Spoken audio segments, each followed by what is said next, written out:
everyone. I'm Beatrice Traub-Werner. I was born and raised in Buenos Aires, Argentina, and I came to Canada in 1970 as a pretty young person with my husband, who was intending to become a resident in psychiatry, and then we were going to return home. Well, 53 years later, here we are. I became a social worker by training in 1984, and among my students, when I was working at my faculty as an administrator and an adjunct professor, was Tanya Molina. And Tanya Molina was actually the link that brought me to the Mennonite New Life Center. I knew nothing about that agency. It was a pretty small agency at the time. It had one small center, on Queen Street. Attached to was then the church.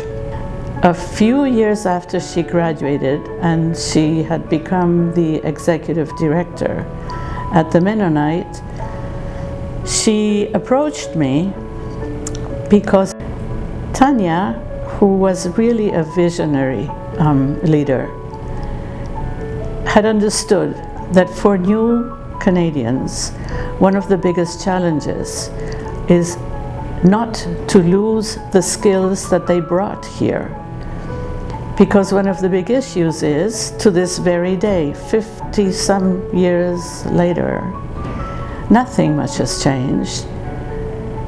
And if you become a professional anywhere in the world, coming to work here is barriers and hurdles and more barriers and more hurdles. So at the Mennonite at the time, this was a mainly, I think exclusively, Spanish-speaking agency. It dealt with people from all over Latin America, and the issues you can imagine at the time were very many, not the least of which were the mental health issues, with almost nobody available to do the work in Spanish. Very, very few. I knew practically everybody who did, if you can imagine that. So Tanya had a great idea.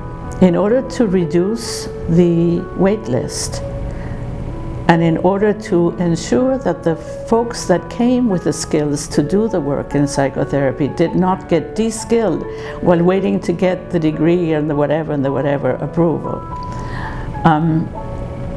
she started a program in psychotherapy for Spanish-speaking people. The therapists were the therapists that came with the degrees and were waiting to get themselves recertified. Their supervisor was Eva Sapir, sadly no longer with us. She supervised all of these folks. And Tanya was one of the few executive directors providing mental health services at the time who could boast of the fact that she had no wait list. There was no wait list. And there were some very innovative, very interesting programs, group programs for women, for young mothers, for seniors, lots of work with seniors. Not many agencies were dealing with seniors. So this is one of the strengths of the Mennonite. At the time, services were provided to just about everybody in the population, from children to seniors, going through young adults, newcomer services of the very best. So that was the way that things began.